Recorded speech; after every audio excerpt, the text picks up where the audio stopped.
Shalom à toutes et à tous et merci à vous de nous rejoindre dans Wake Up. C'est vendredi aujourd'hui. Tout le plaisir est pour nous de vous retrouver dans cette émission, la matinale à la gloire de notre Seigneur et Sauveur Jésus-Christ, matinale qui vous permettra de bien démarrer cette journée en restant connecté à la voix du Seigneur. Pasteur Bana, shalom. Shalom mon frère Ariel. Vous allez bien? Oui. Par la grâce de Dieu, et vous priez pour nous, Dieu nous fortifie. Ça fait plaisir de vous revoir sur ce. Merci beaucoup. Jean-Richard, bonjour. Bonjour Aniel et shalom à tous. Comment on va? Très bien, merci. Super. Et puis ce matin, vous avez certainement la visite de Claudia Christie, pas sur le plateau de Point d'accord ni de Cœur de gloire. Shalom. Shalom Aniel. Comment on va? Par la grâce de Dieu, on se porte très bien. C'est quoi de revenir sur le plateau de Wake Up? Ouais, c'est vrai que c'est pas courant, mais c'est toujours un vrai plaisir. T'es arrivé un peu très tôt le matin aujourd'hui. Non, mais c'est pas grave. C'est pas bien grave. L'habitude. Merci d'être avec nous ce matin. Paul Félicia, shalom. Shalom Aniel et bonjour à tous. Comment on va? Ça va bien? Super. Tout va On très termine bien la semaine? Oui, ça va. Super. Jean-Richard, avec toi, on parlera de quoi dans Culture Actu, le saviez-vous? Dans Culture Actu, on parlera cinéma. Nous sommes vendredi. On présentera quelques films à toute la famille. Et puis dans le saviez-vous, information pêle-mêle. Information pêle-mêle, ça devient une habitude, Jean-Richard. Félicia? Aujourd'hui, dans le Trickbox, on va aborder ce sujet-là, le week-end. Comment faire pour optimiser chaque minute de son week-end. Comment optimiser chaque minute de son week-end? C'est avec Félicia dans le Trickbox. Et puis dans l'affiche, on parlera d'un ouvrage, la présentation d'un ouvrage, celui de Claudia Christie. Alors, Claudia, c'est ton deuxième ouvrage. Exactement, Aniel. Intitulé Alinéa. Déjà, pourquoi Alinéa? Alinéa, simplement parce que Alinéa, généralement, quand on parle de l'alinéa, on parle d'un retour, en fait, à la ligne.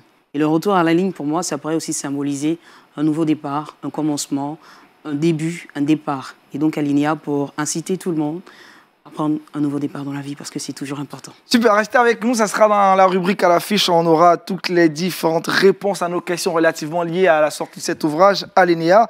Pour l'heure, avec le pasteur Bana, nous allons écouter la voix du Seigneur. C'est maintenant dans Méditons ensemble.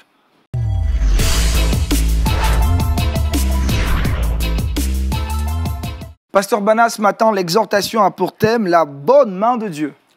Merci beaucoup. Mon frère Ariel, effectivement, ce matin, nous parlerons de la bonne main de Dieu. Et cette bonne main de Dieu, des croyants avant nous, des leaders avant nous, des serviteurs de Dieu avant nous, l'ont réclamé sur leur vie. Et nous, quand nous parcourons la parole de Dieu, dans le psaume 63, le verset 9, l'auteur a écrit ceci: « Mon âme est attachée à toi, ta droite me soutient. » Alors, ici, nous parlons de la main de Dieu. Et lorsque nous parcourons les Écritures mentionnent 58 fois la main de Dieu. Et dans le livre d'Esdras, la bonne main de Dieu est mentionnée 9 fois. Alors, nous nous rendons compte que quand un sujet ou une expression revient maintes fois dans la Bible, alors cela situe l'importance du sujet. Et ici, la bonne main de Dieu, lorsque nous parcourons l'Écriture, nous voyons l'importance de réclamer la bonne main de Dieu sur sa vie. Et puisque nous sommes en début de semaine, où nous sommes en train de voir naître un nouveau jour devant nous, nous rentrons dans un jour nouveau qui va nous conduire à des jours suivants, à des semaines suivantes, à des mois, ou pourquoi pas des années. Nous pouvons dire que chacun de nous doit réclamer la bonne main de Dieu sur sa vie, sur la vie de sa famille, sur la vie de son Église, de sa nation, vu l'importance de sujet. Alors, cette expression nous enseigne plusieurs choses. Raison pour laquelle nous qui sommes enfants de Dieu, nous ne devons pas bouger, nous ne devons pas faire quoi que ce soit sans réclamer la main de Dieu sur notre vie. Alors donc, la main de Dieu symbolise sa puissance, son autorité. Quand on parcourt l'Écriture, la main de Dieu parle de son autorité. Ici, nous devions réclamer l'autorité de Dieu sur notre vie. Chaque jour, nous demandons au Seigneur de prendre le contrôle de notre vie. Il y a des forces qui veulent prendre le contrôle de notre vie. qui veulent prendre autorité sur notre vie, qui veulent prendre pouvoir sur notre vie. Mais l'enfant de Dieu se doit de réclamer la main de Dieu sur sa vie. Nous vivons dans un environnement où, dans le parcours des gens, dans la journée des uns et des autres, en tout cas, chacun se confie quelque part avant de partir, avant de sortir. Chacun réclame, eh bien, peut-être la puissance de son Dieu sur lui avant de partir. Mais nous qui sommes des enfants de Dieu, notre pouvoir, notre autorité se retrouve dans le pouvoir de notre Dieu. Donc, c'est à nous, chaque matin, lorsque nous nous levons et que nous avons la grâce d'avoir le souffle de vie et que nous avons la grâce d'être sur pied et nous engager dans quoi que ce soit, la première des choses, c'est de réclamer la main de Dieu sur sa vie. C'est de réclamer la main de Dieu sur sa famille. Puisque nous allons nous éloigner de la famille, que l'autorité de Dieu soit sur notre famille. Alors donc, vu que la main de Dieu symbolise ici son autorité et son pouvoir, je crois que tout enfant de Dieu qui s'élève aujourd'hui doit réclamer ces choses sur sa vie. Ensuite, la main de Dieu nous parlera de ses actions. Vous savez que la main parle des actions, de l'œuvre que Dieu accomplit. Et ici, les œuvres que le Seigneur accomplit envers ses serviteurs et ses servantes, c'est son aide. Et donc, nous devons réclamer l'aide de Dieu dans nos vies, dans la vie spirituelle, dans la vie chrétienne, comme dans nos activités quotidiennes. Nous avons besoin du soutien de Dieu. Nous avons besoin de l'aide de Dieu pour accomplir quoi que ce soit.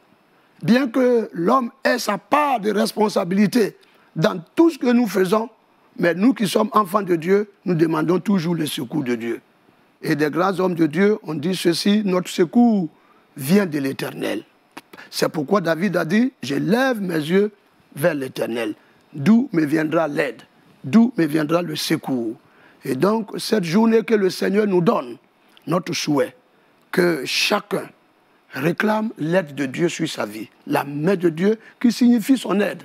Et je prie et je demande que Dieu aide les uns et les autres dans l'accomplissement de leurs tâches, dans la résolution d'un problème quelconque. Que cette journée, la main de Dieu soit sur ses enfants. Et aussi, la main de Dieu, c'est ici le secours que Dieu apporte. Vous savez que le secours, on en a besoin à tout moment.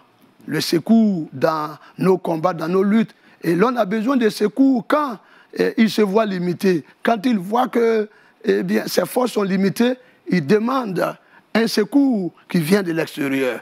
Et nous, où allons-nous demander notre secours si ce n'est pas la main de Dieu? Demander que Dieu apporte son secours aux uns et aux autres. Dieu apporte son secours dans la vie de tous ceux qui, croient en lui. Ensuite, la main de Dieu, qui nous parle de son autorité, va nous parler aussi de sa protection.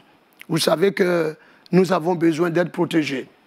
Et nous avons besoin d'être gardés par Dieu. Parce que nous avons des adversaires. Le diable agit contre les enfants de Dieu. Et ça, c'est une bataille, c'est un combat, c'est une lutte que les yeux humains ne voient pas. Mais les yeux spirituels voient combien souvent le combat est rude.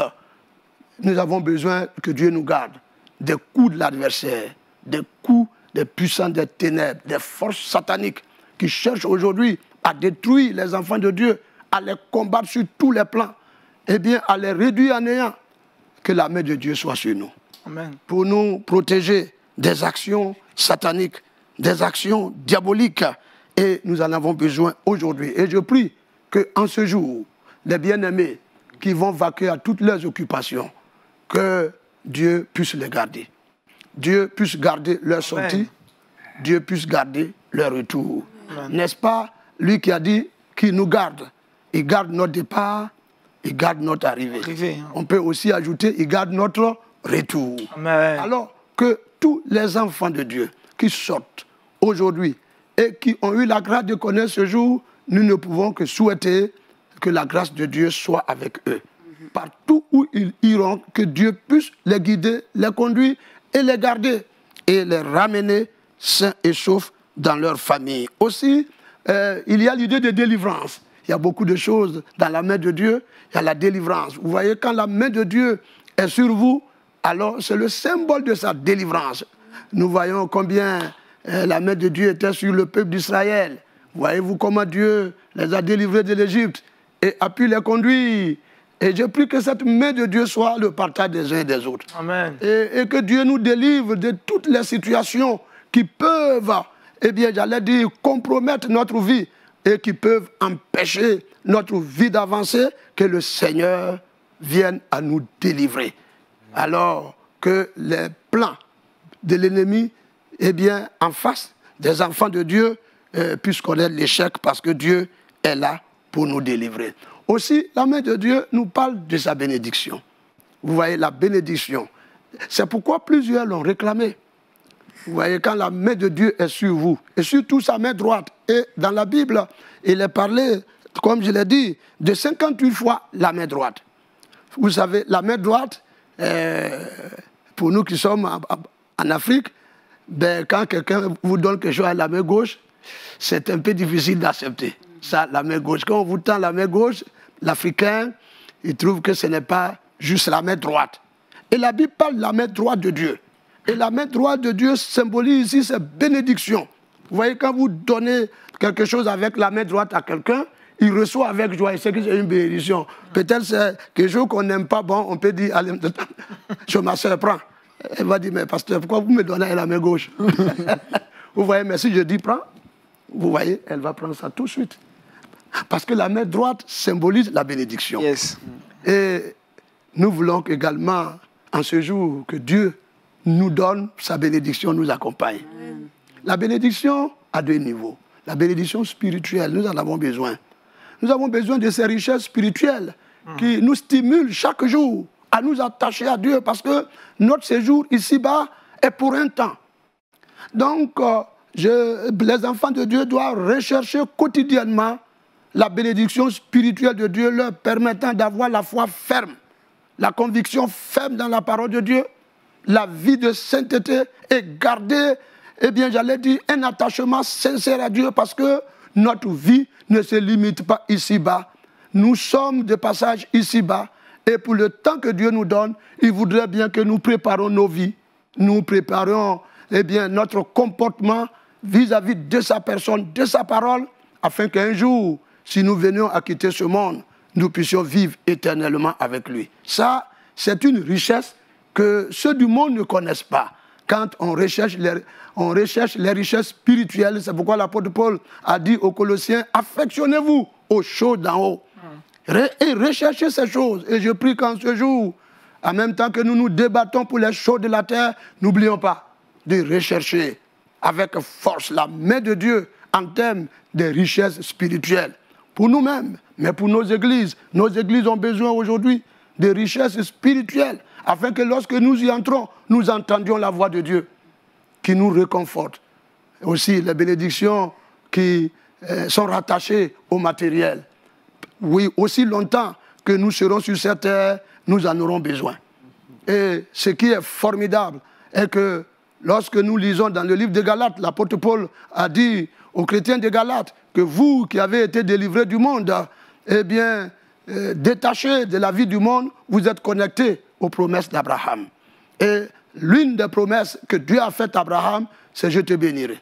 Et donc, nous prions que les chrétiens, les enfants de Dieu, serviteurs de Dieu, les bénédictions dont nous avons besoin pour notre séjour ici-bas, que nous avons besoin pour peut-être cette journée, car le qui dit chaque jour suffit sa peine. Et je prie que la bénédiction d'aujourd'hui te soit accordée. Amen.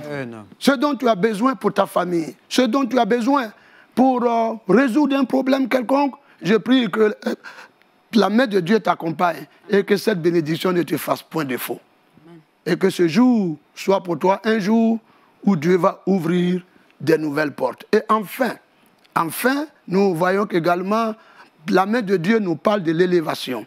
Quand on voit dans le livre des Actes des Apôtres, au chapitre 2, le verset 33, Christ a été élevé par la main droite de Dieu. Ça, c'est l'élévation. Alors, je crois que nous aussi, en tant qu'enfants de Dieu, nous espérons à une élévation, oui, quelque part, dans notre activité. Une élévation dans nos études. une élévation à quelque niveau que ce soit.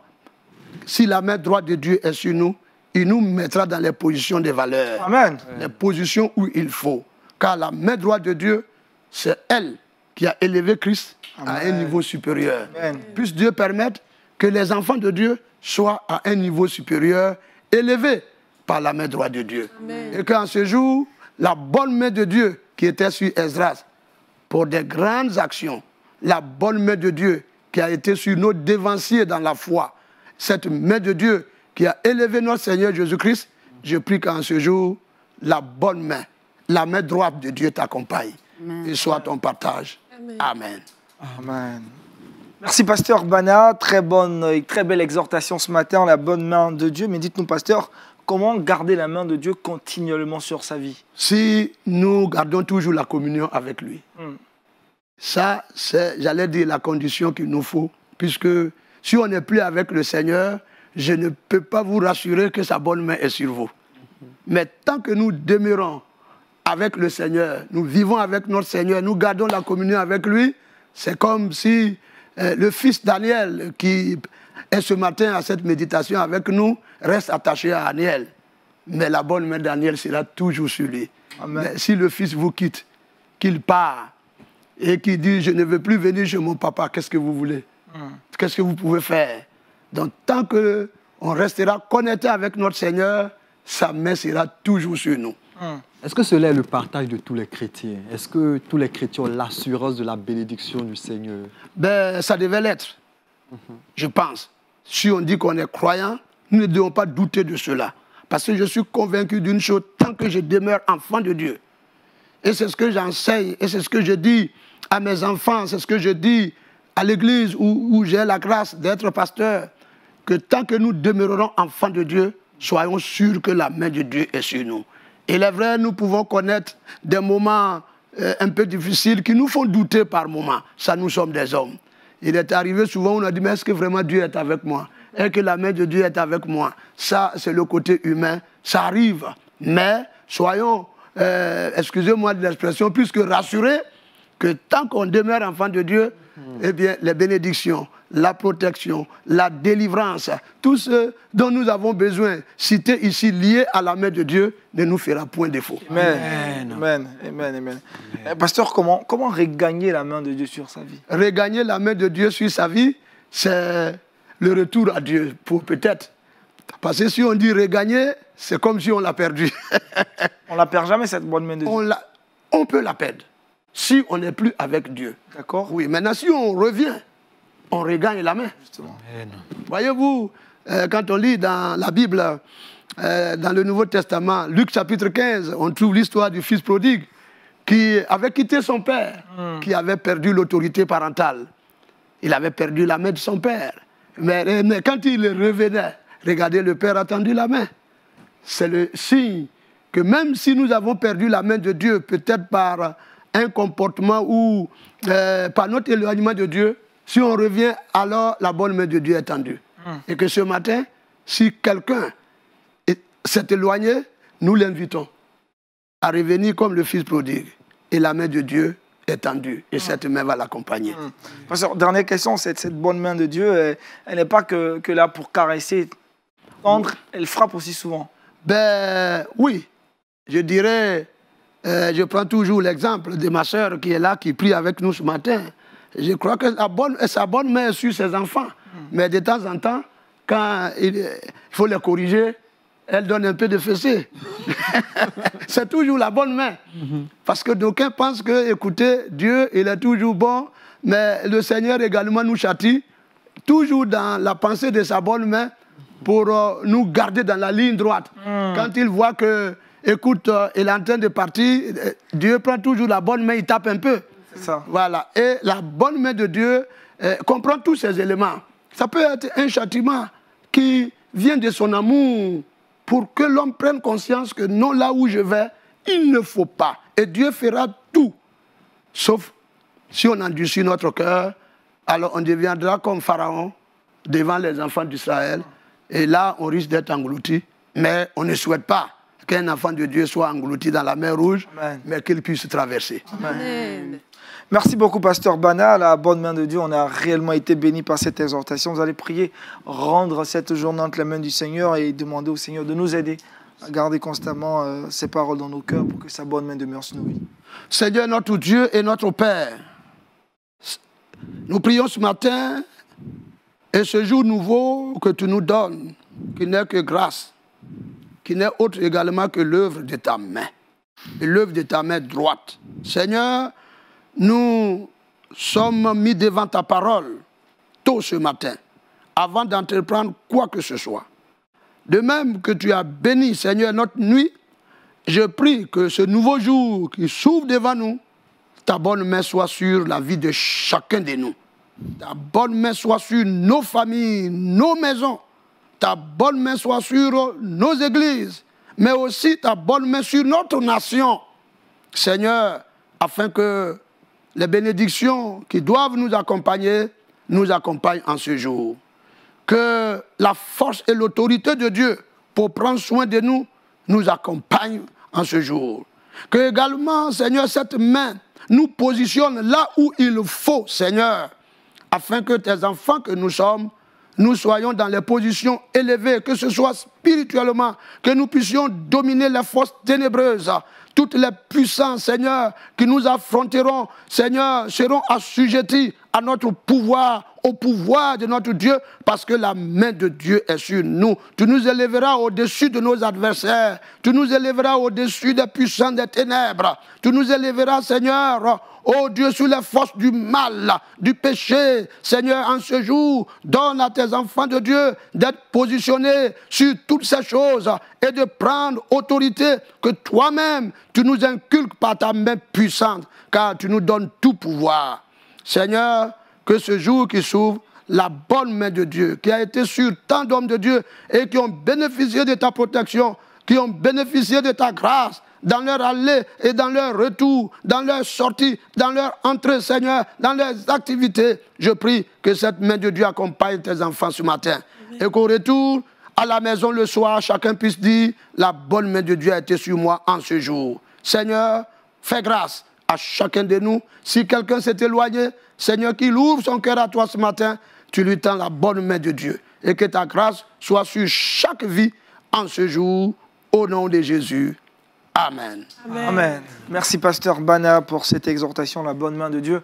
Progressons dans cette émission en retrouvant cette fois-ci Jean-Richard Nguécan dans la rubrique Culture Actu.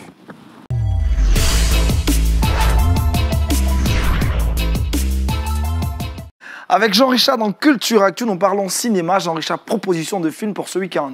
Effectivement, merci Aniel. 3 films pour la famille, pour toutes les personnes qui nous regardent en ce moment. C'est le week-end, moment propice pour communier notamment en famille, par la prière, par la chanson, par la louange et pourquoi pas par les films. Cela est possible et c'est démontré que les films sont un vecteur incontournable pour transmettre des valeurs, pour communiquer notamment une vision. Restons donc dans cette dynamique et je vous propose 3 films pour la famille. Instant de distraction mais aussi d'édification. On ne sera pas très long mais on rappelle pour toutes les personnes qui nous regardent que vous avez la possibilité de retrouver ces films assez facilement sur des plateformes et surtout les télécharger. Et ces films, vous avez la possibilité aussi de les retrouver dans certaines librairies en version DVD. Et ces films que je vous présente aujourd'hui parlent notamment des valeurs, de foi, d'obéissance, mais aussi de fraternité. Le premier film que je présente à toutes ces personnes qui nous regardent est sorti en l'an 2000. Et bien, ce film rapporte l'histoire de l'Apocalypse. Le titre du film, vous le voyez chez vous, c'est Apocalypse. Eh bien, ce film s'inspire du livre de l'Apocalypse, dernier livre du Nouveau Testament. Aujourd'hui, on sait plus ou moins tous que le 7e A épouse avec une certaine aisance les grandes articulations de la Bible pour ressortir les événements assez importants de l'histoire de la chrétienté. Eh bien, à travers ce film essaie de dépeindre les différentes étapes de l'Apocalypse. Le film se déroule, soit dit en passant, pour parler notamment du synopsis du film, 90 ans avant Jésus-Christ, et concerne le dernier apôtre survivant de Jésus-Christ, Jean. Ce film met notamment en exergue les écrits et les visions de Jean, la révélation, l'unique sur le trône, les 7 sceaux, les 7 trompettes, la victoire du Christ sur le mal. En tout cas, c'est un film que je vous invite à voir. Sorti, c'est vrai, il y a de cela plus de 20 ans, mais c'est un film qui est d'actualité pour nous permettre de ne pas perdre de vue l'essentiel, parce qu'il y aura une fin, c'est indéniable. Vous êtes d'accord avec moi, Agnès? Tous d'accord.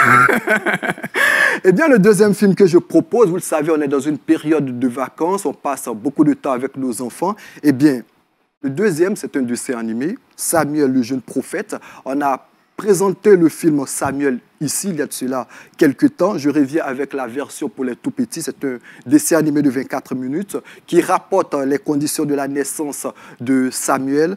Il sera celui qui va apporter l'onction royale, on le sait, aux 2 premiers rois d'Israël. Cette histoire, il incarne aussi l'autorité, la parole du Seigneur. Belle histoire aussi pour nos enfants, pour parler aussi de l'autorité de Dieu, de l'obéissance. Et puis, le dernier film que je présente, c'est un dessin animé également, c'est le prophète Élie. Prophète Élie, une histoire qu'on retrouve dans le livre des rois. Le prophète Élie, homme courageux, qui est rempli par moments de doute, de crainte par moments. Cela montre que le Seigneur, en dépit de nos faiblesses, de nos craintes, peut nous utiliser pour de grandes choses.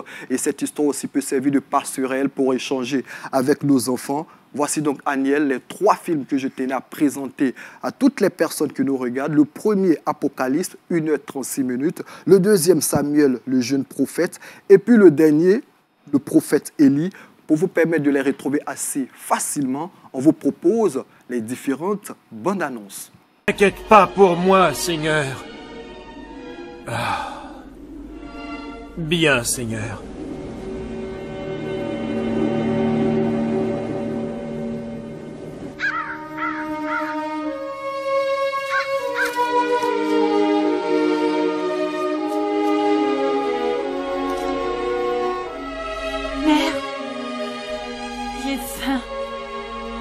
Je le sais, mon chéri.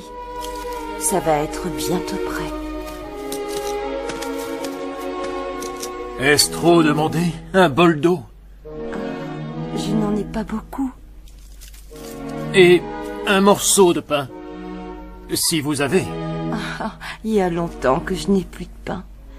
J'étais en train de ramasser du bois pour préparer notre dernier repas. Après ça, mon fils et moi allons mourir. Chère femme, si tu me donnes d'abord à manger, je te fais la promesse, au nom de notre Seigneur le Dieu d'Israël, que tu ne manqueras de rien tant que la sécheresse durera.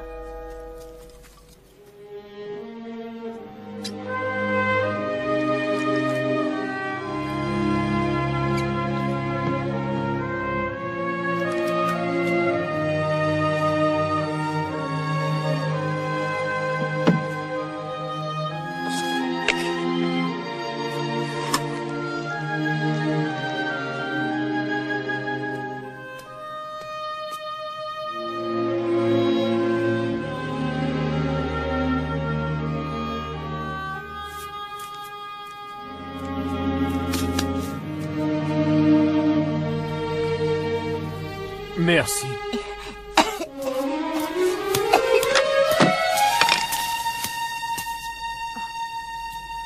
Vous vous souvenez de moi? Évidemment, non. Il y a si longtemps. Votre promesse s'est réalisée. Son nom est Samuel. Il a été élevé et éduqué selon les lois du Seigneur. Il sera tout entier à votre service. À mon service? Oui. Il va vivre ici et servir Dieu tous les jours de sa vie. C'est le vœu que j'avais fait si Dieu m'accordait un fils. Oh, bien, un garçon comme lui me sera bien. Alors gardez-le, je vous le demande. Ainsi, j'aurai tenu ma promesse. Ce sera un grand honneur de vous servir.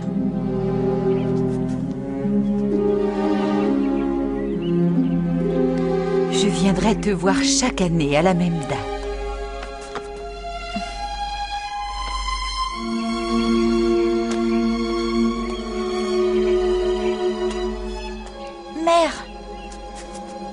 je servirai Dieu tous les jours de ma vie.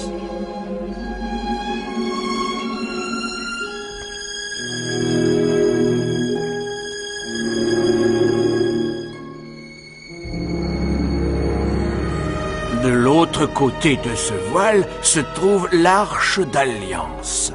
Elle renferme les tables de pierre que Moïse... Merci Jean-Richard pour ces bandes annonces, de quoi nous permettre de retrouver ces films assez facilement sur la toile. Avant de revenir vers toi pour certainement le rappel des titres, Claudia Christie, c'est quoi votre rapport avec le cinéma? Alors là, j'ai un très très bon rapport avec le cinéma, dans la mesure où il m'arrive assez souvent de regarder des films, de prendre du plaisir, parce que regarder des films, c'est un très bon moment d'évasion. Et puis, comme Jean-Richard l'a dit tout à l'heure, c'est aussi des moments intenses où on a la possibilité de tirer des leçons de morale. Donc j'ai un très bon rapport avec le cinéma. Vous avez un film chrétien qui vous a spécialement, particulièrement marqué? Un film chrétien qui m'a particulièrement marqué, La Passion du Christ. Ah. Oui, La Passion du Christ. Ça remonte à quand la dernière fois que vous avez vu ce film? J'ai regardé ce film un peu plus de 5 ans quand même. Un peu plus de 5 ans. Donc depuis lors, pas de film chrétien Si, d'autres films chrétiens, mais vous avez demandé celui qui m'a le plus marqué. D'accord. Voilà. Super. Pasteur, Oui. Aujourd'hui les films sont utilisés pour véhiculer le message de l'évangile. Puissant moyen pour toucher plusieurs personnes. Et même les enfants, Jean-Richard a proposé les films. Absolument. On ne peut que appuyer ce que Jean-Richard a dit et ce que vous dites, que ce soit des grandes personnes, et soit des enfants, chacun se retrouve. Chacun se retrouve. C'est vrai à l'église, les pasteurs nous prêchons, mais si l'on n'y prend point garde, les gens ne vous suivent pas avec nos expressions théologiques à gauche et à droite. Si vous ne faites pas attention, les gens ils sont là, ils ne vous suivent pas. Ils voient un pasteur qui gesticule et puis après, on dit, mais le pasteur, il a bien prêché aujourd'hui, vous lui demandez qu'est-ce qu'il a dit, tout ce qu'il peut te dire, il a bien prêché. Mais alors que suivre un film, ben vous voyez, c'est captivant, on voit des choses en face. Et donc, en plus de tout ce que nous faisons, ces genres de films peuvent vraiment aider et même confirmer peut-être ce que l'on a entendu à l'église. Ah, voici ce que le pasteur a prêché ce matin, mais voilà, ça confirme. Et surtout nos enfants, ça les tient captifs et ça les forme pour le futur. Super. Alors Jean-Richard rappelle les films rapidement. On rappelle assez rapidement, Apocalypse, sorti en 2002, un film que vous pouvez regarder assez facilement, je vous le recommande vivement. Et puis pour l'autre tout petit, Samuel, le jeune prophète, et le prophète Élie. Merci Jean-Richard. C'est vendredi aujourd'hui, vous connaissez la règle, on ne déroge pas à notre règle. Tous les vendredis, nous parlons de sortie d'ouvrage, de présentation de films, mais aussi d'événements. Aujourd'hui, nous parlerons d'un ouvrage, la sortie de l'ouvrage de Claudia Christie. Vous la connaissez en tant que présentatrice télé, ici à LMTV, dans Point d'accord, dans Cœur de gloire et dans d'autres productions. Aujourd'hui, nous parlerons de son nouvel ouvrage qui est sorti, et c'est maintenant.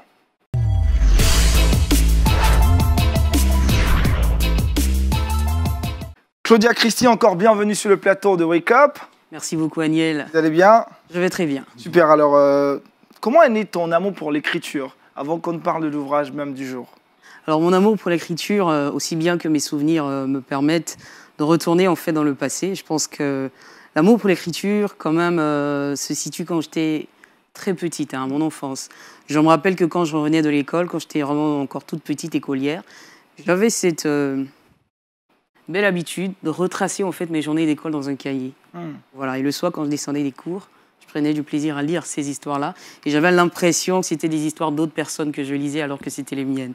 Donc ce que j'avais fait durant toute la journée, ce que le maître avait expliqué dans les leçons, ce que j'avais fait à mes petits copains de classe, ce qu'il m'avait fait entre-temps, qui est-ce que j'avais rencontré sur la route. En fait, je te retraçais carrément toute la journée d'école et je prenais du plaisir à cela. Je pense que c'est vraiment de là que tout est parti aussi. C'est vraiment dans un style amateur, hein, vraiment enfant. D'accord. Voilà. Et depuis combien d'années maintenant vous êtes tombé maintenant dans la classe des écrivains ou des écrivaines? Vous êtes maintenant professionnel, on va dire.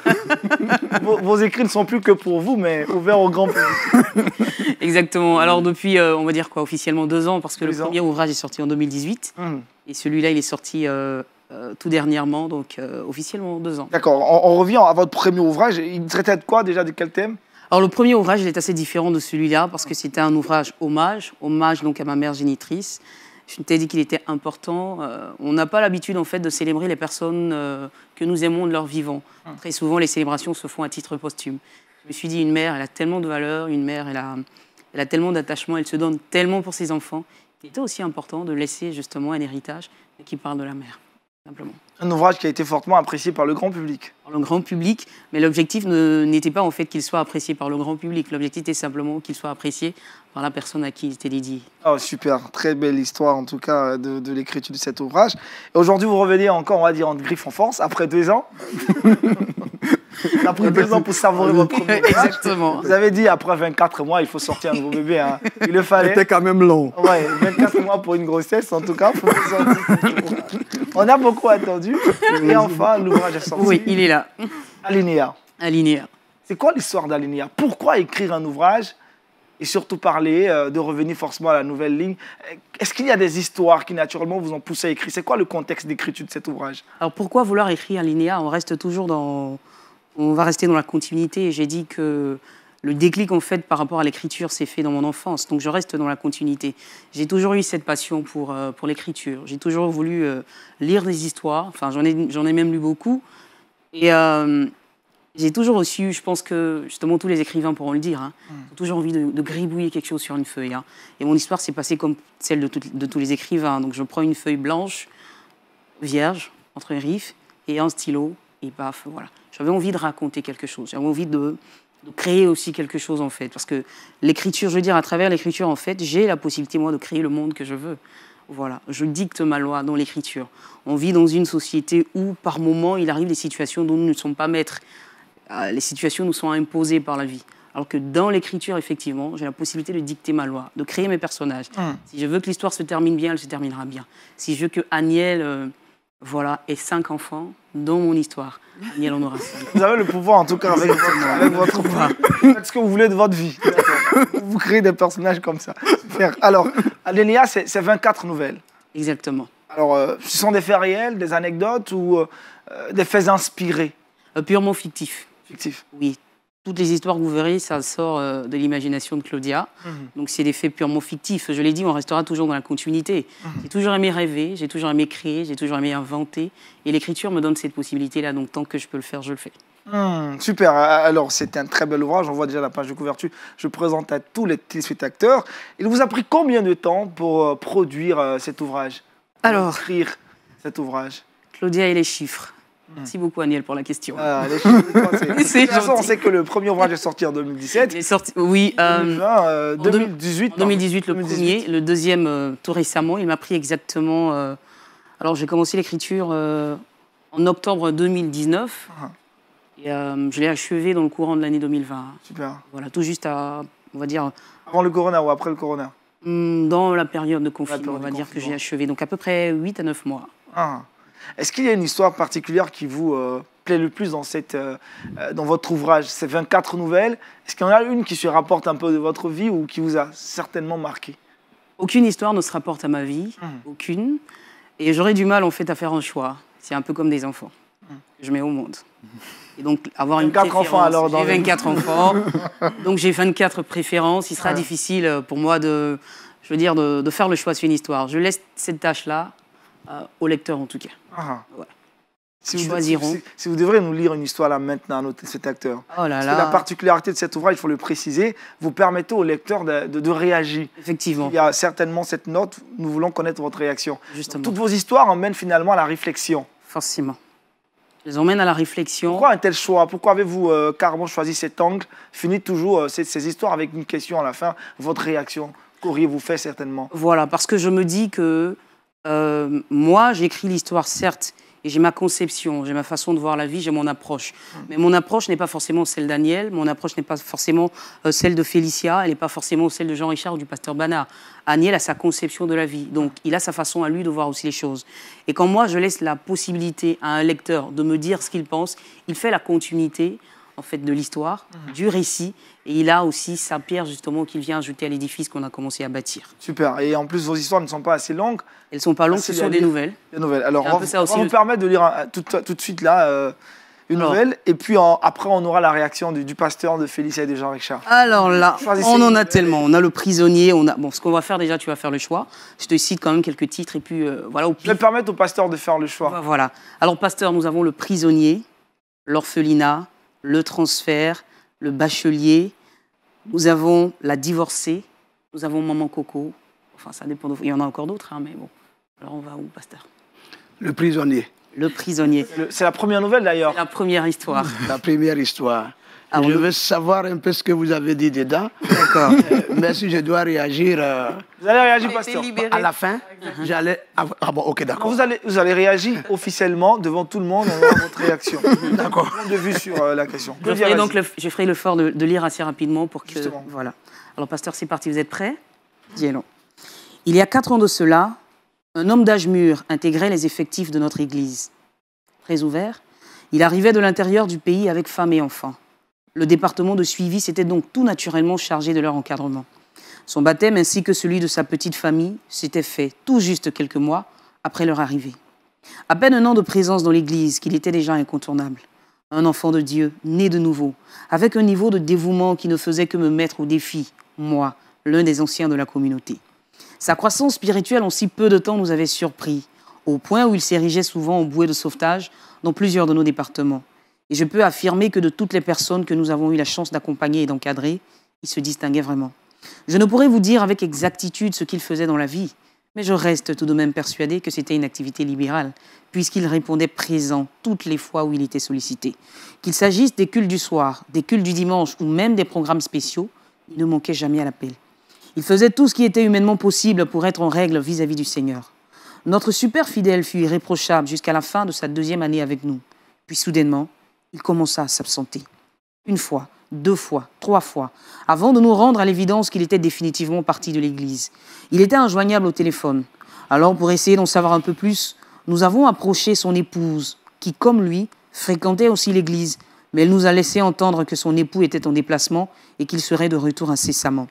C'est finalement au bout de son 3e mois d'absence que nous avons su ce qui lui était réellement arrivé. Sa femme, n'en pouvant plus de garder un aussi lourd secret, était venue nous le dire afin d'atténuer sa peine. Si nous ne voyions plus son mari, c'était tout simplement parce qu'il était en prison. Il avait été incarcéré injustement à la suite d'une fausse accusation de viol sur la fille de son patron et il fallait toute la miséricorde de Dieu pour qu'il soit de nouveau libre. Nous comprenions mieux pourquoi jusque-là, sa femme avait préféré garder pour elle seule cette information. Après avoir dévoilé le pot rose, elle prit congé et elle aussi, nous ne la revîmes plus. Son absence s'est tout de suite fait ressentir, puisque notre fidèle s'était rendu indispensable à presque tous les niveaux de l'Église. Des actions individuelles et collectives furent menées pour lui, afin qu'il ne tombe pas dans l'oubli. Ceux qui pouvaient visiter la famille du super fidèle déchu le firent, et une chaîne de prières s'était même formée. Je crois d'ailleurs que nos prières ont porté, puisqu'au bout de 9 mois, nous apprenions avec beaucoup de joie la libération du bien-aimé frère en Christ. Ce fut un grand soulagement, aussi bien pour sa femme que pour nous. C'est avec impatience que nous attendions donc son grand retour à l'église. Cela ne s'est pas fait attendre, puisque le dimanche qui suivait sa mise en liberté, il était là, très amaigri et affaibli. Il était complètement méconnaissable. Celui que nous avions connu bien en chair avait radicalement changé d'apparence. Difficile de croire que cet homme si étrange, totalement amaigri, qui avait perdu de tout son charme avec ses énormes boutons qui lui dévastaient le visage, la tête et les bras, était bien notre frère en Christ. Il fallut la présence de sa femme et de ses enfants que nous connaissions bien à ses côtés pour définitivement nous convaincre et nous faire réaliser qu'il s'agissait bel et bien de lui. Il était indéniable qu'il avait souffert et enduré énormément de choses. Malgré tout, il avait tenu à être avec nous à ce culte de célébration. Un culte qui n'avait pas tardé à prendre des allures de fête, puisque notre frère, qui était en quelque sorte perdu, était revenu à la vie. Des pas de danse, des cris de joie, tous les éléments clés d'un moment de réjouissance se sont fait sentir afin de rendre notre culte particulier. Chacun voulait le serrer dans ses bras, le toucher, le voir de près. Comme il fallait s'y attendre, notre frère, à l'heure des témoignages et des actions de grâce, avait tenu à rendre gloire à Dieu pour sa miraculeuse libération de cet emprisonnement dont il gardait un amer souvenir. Accompagné de sa femme et de ses 2 fils, c'est avec un flot de larmes dans les yeux et une voix complètement étreinte par l'émotion qu'il était revenu sur les difficiles conditions de sa vie carcérale, la surpopulation et l'insalubrité, les cellules jonchées de matelas crasseux, le manque d'hygiène qui avait entraîné ces démangeaisons sans répit que nous avions remarquées depuis qu'il était entré dans l'église. Des jours entiers de privation de nourriture, des bagarres imposées. En un mot, des conditions de vie très précaires. L'entendre nous raconter ce qu'avait été sa vie ces 9 derniers mois nous brisait tellement le cœur qu'il nous était presque impossible de contenir nos larmes. Après ce témoignage édifiant qui avait plongé toute l'assemblée dans les mois, il s'est rapproché du panier des offrandes avec des pas de danse avant d'y lâcher une enveloppe dont nous ignorions totalement le montant, après quoi notre culte avait continué. La célébration avait suivi son cours normal jusqu'au moment où le pasteur principal fit son entrée sur la chaire pour le message du jour. Notre pasteur était surtout connu pour sa grande sensibilité. Et même s'il parvenait à cacher sa joie, nous étions persuadés au fond de nous qu'il était heureux de revoir notre bien-aimé. Dès sa prise de parole, il avait rappelé le frère à regagner de nouveau la chair. Ce dernier s'était exécuté, debout devant toute l'assistance, attendant impatiemment les raisons de ce nouvel appel. Contre toute attente, le pasteur lui tendit l'enveloppe qu'il avait déposée quelques minutes plus tôt dans le panier d'offrande en lui demandant fermement de la reprendre, parce que 500 francs, selon lui, étaient insultants et offensants devant la miséricorde de Dieu dans sa vie. Profondément blessé dans son amour-propre, notre frère avait récupéré l'enveloppe tête baissée et était retourné s'asseoir.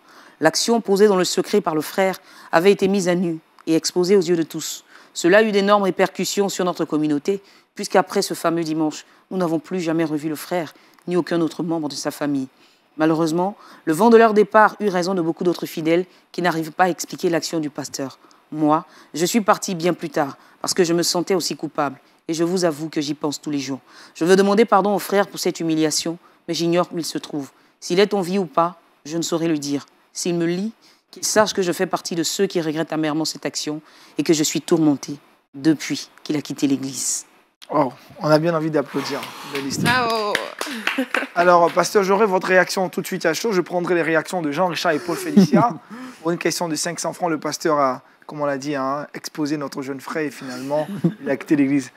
Vous, à sa place, qu'auriez-vous fait? Rester à l'église, parti comme il a fait comme décision? Félicia? En tout cas, c'est une très bonne question que tu me poses là. C'est difficile quand même de se rendre compte que un témoignage qu'on rend après avoir passé ces moments tellement difficiles en prison et on fait une offrande. Généralement, l'offrande, elle vient du cœur. Mais de là à être chassé comme ça, comme un malpropre devant toute l'église, c'est vrai que c'est assez choquant. Mais après, on se demande quelles sont les motivations du pasteur et est-ce qu'on vient à l'église ou dans une communauté à cause de l'homme de Dieu ou bien à cause de la personne de Dieu lui-même. Donc, c'est une question qui laisse à réfléchir. Et moi, si j'étais à la place de ce prisonnier-là, est-ce que j'allais rester ou partir? Ben, je ne sais pas. Jean-Richard? Ah oui, difficile de répondre. Reste dubitative. Et toi? Difficile de répondre. C'est vrai que l'acte du pasteur est déplorable, mais n'empêche que le frère aurait pu rester, je pense. Jean-Richard, merci pour ta position. Jean-Richard aurait, à sa place, rester. Pasteur? Bien, je ne savais pas que l'histoire allait se terminer comme ça. Quand elle a abordé la fin, je dis je n'aime pas les films qui se terminent comme ça. Ça m'a choqué. J'ai pensé plutôt l'histoire de Joseph, quand elle lisait. Injustement, il était en prison. Et de la prison, il a retrouvé le trône. C'est à ça que je m'attendais. Mais dans la vie du monsieur, il est parti de la prison à la gloire, comme Joseph, parce que la gloire, c'est tout ce que l'Église lui a réservé comme accueil, comme joie. Maintenant, l'action du pasteur, en tant que pasteur, je condamne cela. Oui, il ne devait pas le faire. Il ne devait pas le faire. Je ne sais pas, je lisais, mais j'ai perdu un peu le fil quand elle a abordé le comportement du pasteur. Je ne sais pas combien de temps il a fait en prison. Il a fait 9 mois. 9 mois, voilà quelqu'un qui est dépouillé de tout. Il n'a plus d'argent. 9 mois en prison, je ne sais pas ce qu'il faisait, je ne sais pas ses économies. Même s'il en avait, ben, s'il vient et qu'il fait une offrande, on suppose que, moi j'appelle ça l'offrande du prisonnier. L'offrande du prisonnier. L'offrande du prisonnier. Et l'offrande du prisonnier correspond à la vie du prisonnier. Voilà. Et ce qu'il a donné, c'est ce qu'il avait. Il fallait que le pasteur encourage. Et à sa place, j'étais à la place du pasteur, j'aurais encouragé d'ailleurs l'Église à manifester de la miséricorde vers le frère qui a tout perdu et qui est revenu. On ne sait plus comment il va redémarrer la vie avec sa femme. J'allais plutôt encourager l'Église à manifester de la miséricorde envers lui. Et puis, si lui, demain, Dieu l'élève et qu'il fait ce qu'il veut, on s'en remet à Dieu. Car les 9 mois d'absence, l'Église a subsisté. Le pasteur a fonctionné, l'Église a tourné. Donc, l'absence du frère n'est pas l'absence de Dieu. Donc, s'il est venu, ce qu'il a pu donner, le pasteur devait rentrer dans l'inspiration du jour avec tous les fidèles rend gloire à Dieu pour le frère et ne même pas regarder ce qu'il a donné. Super. Et regarder plutôt l'homme qui est sorti. Merci, pasteur. Claudia, à l'instar de cette histoire, toutes les autres histoires aussi emmènent à la réflexion, à la critique, à prendre des positions, mais aussi après à se poser soi-même ces questions, à soliloquer pour après avoir une bonne connaissance. Oui, effectivement, tu as tout dit, Aniel. Toutes ces histoires ont fait finalement un point commun, c'est qu'elles nous emmènent tous les lecteurs que nous pouvons être à un examen profond de la conscience.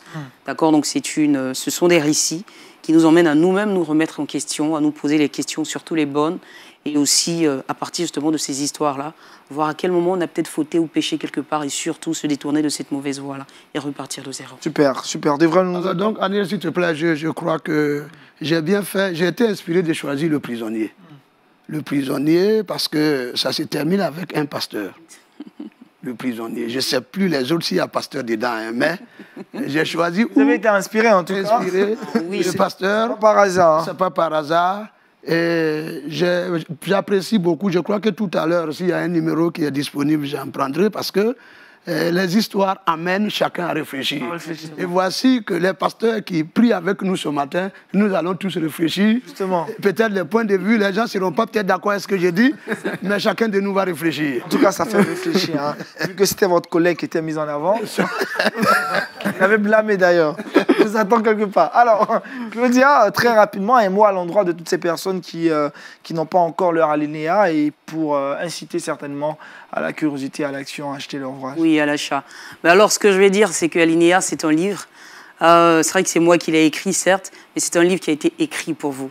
Un livre qui, je pense, par la grâce de Dieu, vous fera énormément de bien. Si vous êtes une personne et qui avait eu l'impression, à l'instar de ce frère en Christ-là qui raconte l'histoire, d'avoir effectivement, d'être plié, d'avoir posé une action, vous vous sentez coupable, vous vous sentez, voilà, très fautif, vous êtes dans la tristesse, vous avez perdu le sommeil, vous estimez que vous êtes impardonnable sur ce fait-là. Certes, c'est vrai, les mauvaises actions ne sont pas encouragées, mais quand elles ont été déjà faites, je pense qu'il y a toujours la possibilité, effectivement, de repartir de zéro, d'où l'appellation de ce livre, Alinéa. On a toujours la possibilité, surtout quand nous sommes des enfants de Dieu, d'avoir effectivement la deuxième chance, parce que notre Dieu est aussi un Dieu de la seconde chance, de remettre également notre compteur à zéro. Alors, si vous n'avez pas encore Alinéa, je vous incite à l'avoir. Un moment d'évasion, certes, mais un fort moment d'édification. Et justement, on a pensé à vous à tous les niveaux, puisqu'après chaque récit, Aniel le disait tout à l'heure, effectivement, cette interaction qu'on souhaite partager avec vous, voilà, garder avec vous. Donc, il y a la possibilité pour vous de continuer cette histoire à la place du pasteur, ce que vous auriez fait, à la place du frère en Christ, ce que vous auriez fait, à la place de tous les autres personnages dans les textes, ce que vous auriez fait. Donc, il y a cette possibilité-là pour vous de vous mettre aussi à la plume et d'écrire, pourquoi pas, de démarrer l'aventure. On est toujours dans le contexte Alinéa. Justement, toujours dans le contexte. Alors, combien coûte l'ouvrage et où est-ce qu'on peut l'avoir? L'ouvrage, il coûte 3 500 francs et on peut l'avoir un peu partout. Je donnerai donc des contacts certainement à la fin de mon échange. Différents contacts. Vous n'avez qu'à appeler ces contacts-là et vous serez livré en bonne et due forme. Merci Claudia Christie, on aura certainement les contacts en fin d'émission, de quoi permettre à nos téléspectateurs de rester encore avec nous à Alinéa, un ouvrage de 146 pages paru donc aux éditions ProStyle Éditions. Voilà, c'est très très intéressant, 24 histoires, on en a lu aujourd'hui l'histoire du prisonnier qui nous donne à réfléchir. On retrouve Paul Félicia dans le Trickbox.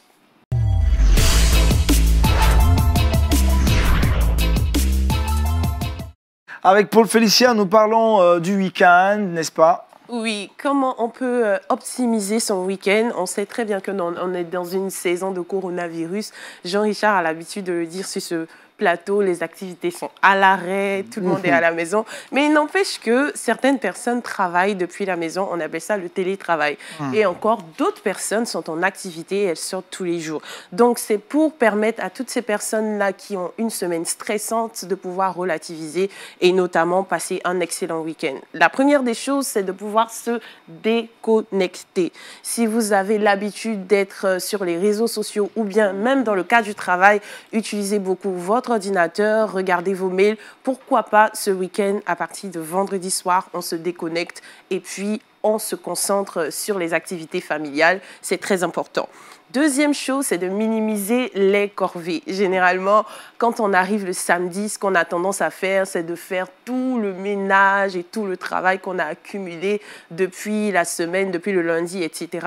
C'est vrai que le ménage, c'est important, mais il faudrait planifier, en tout cas, ces activités-là que l'on a à faire. Pourquoi pas, on fait une petite liste de tâches depuis la semaine, le lundi, à peu près, on fait un tout petit peu. Un peu de tâches jusqu'à arriver au vendredi, le week-end, on n'aura pas trop de corvées à faire et ça va nous permettre de nous reposer. Et la dernière des choses, c'est de s'adonner à ce qu'on aime, à sa passion, comme on lui dit. Si vous êtes féru de sport, allez-y, pratiquez du sport. Si vous aimez écrire comme Claudia Christie qui a écrit ce bel ouvrage qui est là, écrivez, adonnez-vous à votre passion, ça va vous permettre de déstresser et surtout de repartir de plus belle la semaine à venir. Voilà. Merci Félicia, tu auras besoin de repos, ça le week-end. Ah oui, vraiment. Honnêtement, tu auras besoin de repos. On va retrouver Jean-Richard dans le tour d'horizon, dans le saviez-vous de l'info de la chrétienté, ça maintenant.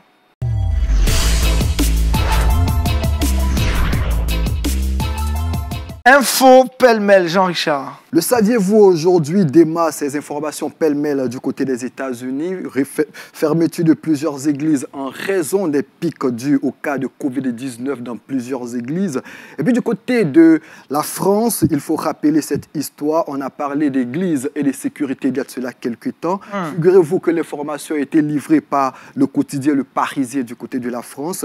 Un homme fortement armé s'est dirigé vers une église Pentecôte, l'église Charisma. C'est une église qui est située à Seine-Saint-Denis et l'homme a été arrêté, l'homme était armé, il tentait de tuer certaines personnes au niveau de l'église et grâce aux vigiles, eh bien, la plupart des personnes ont eu la vie sauve. C'est quelque chose qu'il faut rappeler. On a parlé de la sécurité des églises. Eh bien, la police a arrêté l'homme en question. L'auteur des faits a comparu le 23 juillet dernier. On attend véritablement la peine qu'il va connaître. C'est fort dommage. On a parlé des églises, des vols dans différentes églises. Et aujourd'hui, c'est le lieu d'interpeller à nouveau nos hommes de Dieu sur la nécessité d'apporter une sorte de sécurité dans nos différentes communautés.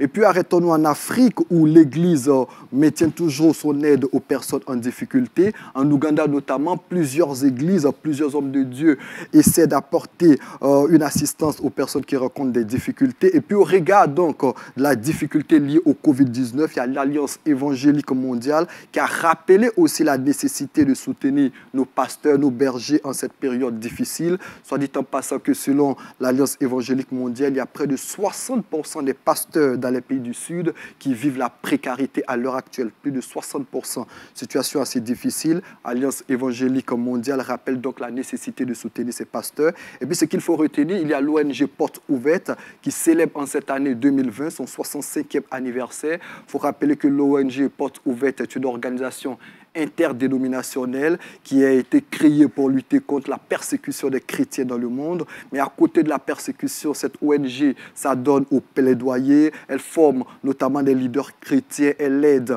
véritablement les chrétiens en souffrance dans plusieurs contrées du monde. Voici donc quelques informations que je tenais à donner. Aux États-Unis, fermeture des églises. En France, agression dans une église. En Ouganda, les hommes de Dieu qui continuent de se mobiliser pour aider les personnes en difficulté. Et puis près de 60% des pasteurs dans les pays du Sud qui connaissent la précarité. Claudia Christie, commentaire sur ces informations pêle-mêle? Je pense que tout ce qu'on vient d'entendre, effectivement, doit nous ramener à ce que le pasteur nous disait ce matin. Il faut toujours demander la main, effectivement, la main puissante de Dieu, qu'elle ne nous quitte jamais, pour que justement nous puissions éviter des tristes événements comme ceux-là. Pasteur? En tout cas, on ne peut que prier pour que l'Église soit gardée de ces personnes mal intentionnées qui viennent abattre des personnes qui cherchent Dieu et même qui sont issues de bénédictions pour la nation. C'est malheureux.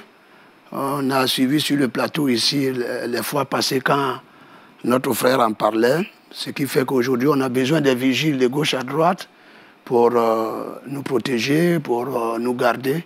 Mais je crois que quand la bonne main de Dieu est là, on ne fait que compter sur lui.